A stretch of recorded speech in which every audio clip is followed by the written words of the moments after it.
we transition our conversation to Florida State, and obviously there's been so much conversation with the upset versus Stanford this past weekend. Obviously, everyone's calling for Mike Norvell to be fired. Whether or not we can agree with that, I think that's a whole another segment. But I think for this segment, I want to talk about what's working, what's not working, and most importantly, what they can do to get better. Obviously, we know that Florida State made a bunch of changes in terms of their coordinator hires. They brought in Gus Malzahn, they brought in Tony White from Nebraska, Tommy Castellanos from Boston College. So, Josh, with that said, I mean, a guy who follows the ACC pretty heavily, what are some of the takeaways that you've seen from Florida State, and most importantly, how do you think they can improve with a little bit more left in their season? Well, first off, I want to point out I think the result of the Alabama game is going to go down as one of the most puzzling results all season. Yeah. Because you look at it, Alabama on one hand, they look like the hottest team in the country. They have arguably the best resume in the country, even with their loss to Florida State. And then you kind of have what's going on up in Tally. With Florida State specifically, it's been such of a weird thing going on because they make the big hire with Malzahn in the offseason and say, "Oh, it's going to revolutionize the offense." They got Castellanos. This is it. This is how we're going to do this. I've seen a lot of really concerning things out of Florida State though on their offense. I cannot remember his name to save my life right now, but I saw a great post on Twitter about it where a Florida State guy was kind of breaking down, hey, they're still running the same things that Norvell was running at Memphis on offense. Like it's word for like play for play, it's the same exact thing. And it leads me to ask myself, okay, well, how much is Malzahn actually involved in the game plan though? You know what I mean? So that's really concerning. Along with that, I think that Castellanos has just been playing his absolute heart out, and I really do respect him for it. But he has a very clear ceiling, and we learned that at Boston College, and we're kind of learning that again. Outside of Robinson, Deuce Robinson, their hybrid wide receiver tight end, is he still a hybrid, or is he just only lining up as a wide receiver now? I feel like now he's Whatever. just been a wide receiver, but I feel like my perspective of him is so skewed after the Virginia game because Yeah, he looked like Larry Fitzgerald out there when for that game. But yeah. No, I mean he's been amazing. Like he's been absolutely everything that was hyped up in the transfer portal, and he really showed a lot of those potential flashes that he had at USC. He's expanding upon those at Florida State, so you can't really knock that at all. At the same time, though, the rest of the wide receiver room has not looked up to par, in my opinion. The run game has been a pretty big struggle all season. On top of that, you look at their defense, and it's just I mean, if you let Stanford drop 94 yards on you with a backup quarterback and a backup running back and backup lineman, that says something about you as a defense. And that's no offense to Stanford, meant in that whatsoever. Um, for them, I think it's really been consistently, they've been a team that we perceive as doing well in the portal. Every year the Norvell's there, they've always, we think, do well in the portal. But I would really question their talent scouting, in my opinion, because a lot of these guys that they're getting out of the portal, these are guys where, you're on three types. They're going to say, oh, they're low 4 stars in the portal. They're coming from a Georgia or an Alabama or whatever big name program. And they're coming in as a backup from those prior programs and now being thrown into a starter role. And it's just not working consistently, especially on the line of scrimmage. So I do think that the talent is there, but I think that right now Florida State has a problem, and this is going to sound like the most breaking analysis in the world. They have a problem with winning football games. I don't know if they fully know how to win right now, and that might just be a mental block that they have to overcome. Very similar to like an Auburn situation over in the SEC. So for me, I don't really know if I don't think their season's going to improve, and that's kind of the sad situation about that we're in. You know, the ACC is down, but when you have those mental issues, you have those mental issues, and that is hard to overcome no matter how much talent you have. For the entire ACC, though, and ACC fans might not want to hear this, you want Florida State to be good. You want every team in your league to be good, and they got to figure it out down there in Tallahassee. There's too much money involved. There's too much pride in that program. There's too much tradition involved in that program where should never be the way that they are right now. Yeah, you brought up a lot of great points too, because I mean, I know at least for me when I was growing up, I think of the very tend, very tail end of Bobby Bowden's era. I think of Jimbo Fisher when they won the national championship with Jameis Winston, and I think of those teams that were disciplined, that were hard hitting, and most importantly, just played complimentary football too. And obviously, you read a lot of the articles about Mike Norvell, calling for him to be fired. But I think a lot of one thing that's being overlooked in this conversation, or really just in Florida State conversation in general, is all these games are by one score or less. It's not like North Carolina where they're getting spanked every week necessarily.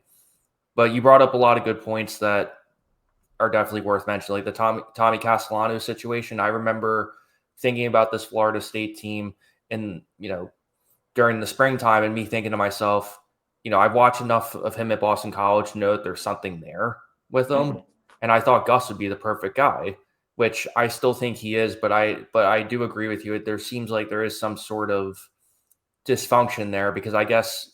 Or maybe I don't know if you want to call it a power struggle because I don't think Mike Norvell brings in Gus Malzahn to sit on the sidelines and be a yes man. But at the same time, I watch him sometimes, and he's such a gritty player, and he's not necessarily the best thrower in the world. But I sit there and say to myself that there seems like there's something that you're not tapping into with him that is there. Yeah. But nevertheless, I mean, it's one of those things too where it's just inexplicable to be in a situation where you're letting you're letting Stanford even be competitive in this game, especially when Florida State had 444 yards of total offense, 311 passing yards. And, when you have 79 total plays and you're only averaging, barely even 100 yards of offense, it's definitely a little bit concerning too, especially they gave up 3 sacks in that game too. So it's definitely something to be concerned too, because I mean, I know the Mike Norvell teams I watched were relatively disciplined, especially in that 2023 season. They had 13 penalties in that game too. So I mean, Josh, with that said, I mean, we kind of can preview Florida State's schedule a little bit here. They host Wake Forest not this week, but the week after, and then you have some tough games against Clemson, Virginia Tech. I know we're kind of similar to Louisville schedule. Then you host a interesting NC State team, and then obviously the end of the year versus Florida. So, I mean, with that said, I mean, how do you kind of foresee Florida State's season going? And most importantly, what immediate changes do you think that would have to be made in order for them to kind of be able to, ride the ship and get this situation kind of figured out? Well, I think for Florida State right now, you're playing for bowl eligibility. That's kind of your end goal right now, and that's still very achievable with the remaining schedule. We talk about Wake Forest, where Wake Forest is a fine coach team, but they have some major talent issues, to say the least, compared to the rest of the ACC. Virginia Tech, very similar to that situation we just had, or the conversation we had in the previous video about Louisville, where, hey, they are on the up and up, but they play up and they play down, and it really kind of depends. Outside of that, though, I think you also said they have Clemson and Florida, correct? Or is there one more team? Yeah, Clemson, Florida, NC State. Okay, NC State's the last one. NC State, I'm going to be completely honest with you. I don't know who they are as a program right now because it looks different every single week. This is the weirdest Dave Doran team I think I've seen in a very long time. And that's an understatement too, because I mean NC State has kind of been like that for years now, especially when the Grayson McCall experiment didn't work out either. But Florida, I mean, I know Florida just fired their coach. They got some of the most talent in the country. Just very point and blank and dry. And then Clemson, Clemson is Clemson. They have talent, but they have issues as well that we hit on in the previous video. I think right now you're just really trying to get bowl eligibility. I don't know if you do that, though. Realistically, I could see you only winning 4 or 5 games this season. I have a really hard time saying you play Florida competitively, even with firing Billy Napier recently. I have a really hard time saying you play Clemson competitively. And that's a terrifying thought for Florida State. Even the same thing can be said about North Carolina State right now. I would play them competitively. If I were Florida State, though, and I was a Florida State fan, what I would be telling myself, and I don't mean to take the conversation in this direction, so I apologize. Go But for it. Go for it. it has been a historic year for in-season firings. Okay. Sometimes they work, like the Virginia Tech situation. I would argue that's worked. I don't think that team looks like what they are right now with Brent Pryce, leading that ship. Right. But it is going to be such of a competitive job market to get a head coach this offseason. And I would not be jumping at every single opportunity maybe to get rid of Norvell. There's a lot of good coaches available, don't get me wrong. But you're going up against programs like a Florida, like Penn State, potentially in Auburn. And then the reverberating effects of, hey, well, what if someone in the SEC leaves their program to reset that clock and go to a different program? Maybe a situation like a Brian Kelly at LSU, or maybe something like a I'm sorry, maybe something like a Shane Beamer at South Carolina, something crazy, or an Eli Drinkowitz. Well, now you're going to have those programs open as well. So it is a fascinating situation to be in. And it's a situation that I think Florida State fans don't want to hear because they are very proud of the program. And I know that they all have a very certain way of, we need to get rid of this guy right now. But I would really somewhat pump the brakes because you don't know what you're going to get in return. And that's a great point you brought up there too, because as a Penn State fan too, I mean, that's one of the things I say to myself about James Franklin is, okay, you got rid of him, but how are you sure that the next guy you bring in is just as good, if not better than him? But to the point about Florida State, I mean, I think you went into this year thinking, okay, let's say Florida State gets back to form.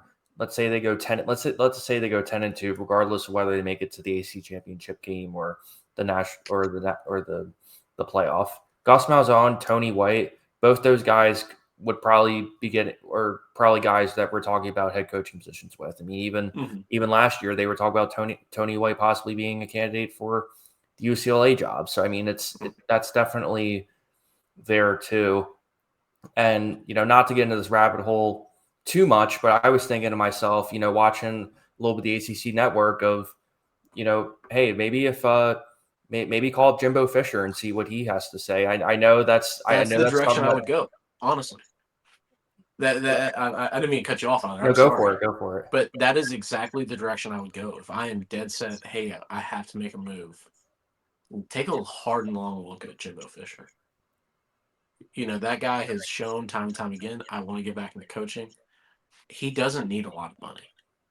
Thank you, Texas A&M, for that. Not saying underpay the guy, but Yeah, it's exactly. not. Yeah, it's nothing where it's to be like, oh, we got to give this guy a $10 million contract. Like, you don't really have to do that right now. I would give a serious call to Jimbo Fisher from Florida State.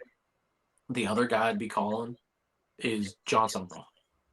Yeah. I know he's a very, very hot name in the candidate pool right now, but you look at some of these programs that are opening up in the SEC specifically and in the Big Ten, those fan bases aren't going to be okay with hiring a G5 coach.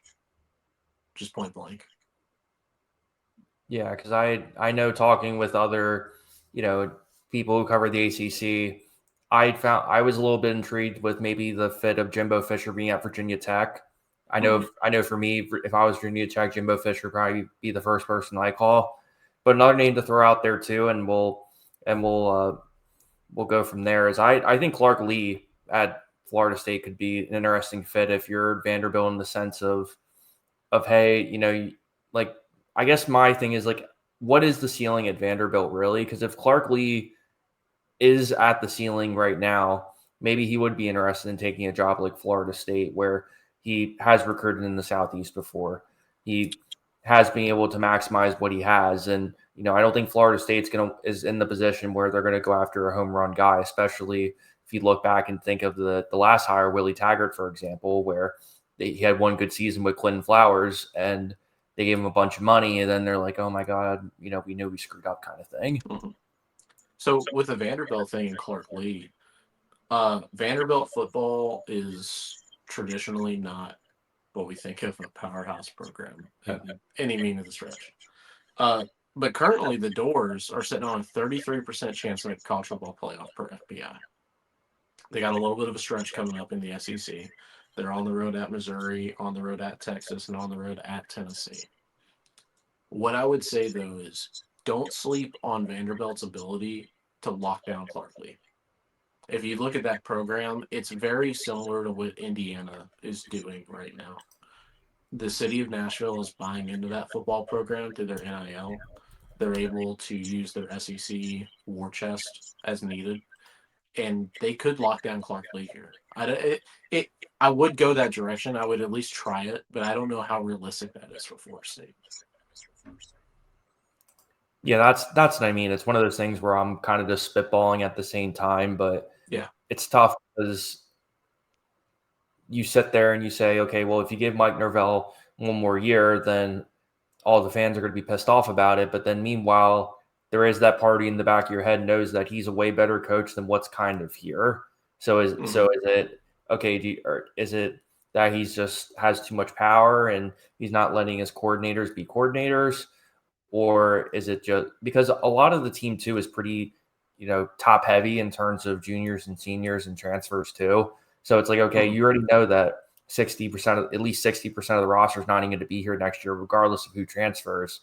So it's just another kind of layer and complication to this well, so job. what makes it really interesting for me that I'll say is if you're a program like a Georgia Tech or a Louisville right now, you have two really good homegrown coaches, both slightly underpaid. You got to lock those guys down in the next few weeks. You got to announce contract extensions, obviously a pay raise for those two guys. And you're in such of a good situation going forward as well. And a down ACC from your traditional powers to where you can make a lot of ground in recruiting very, very quickly. And you can kind of establish yourself that, hey, even if, let's say, a Florida State makes a coaching move, you can jump ahead of that. And you can say, hey, we're positioning ourselves where, yeah, Florida State gets back to full capacity the Death Star is back online, it's good to go. At least you're solid enough to where, hey, we can withstand that and we can still compete at the top of the ACC.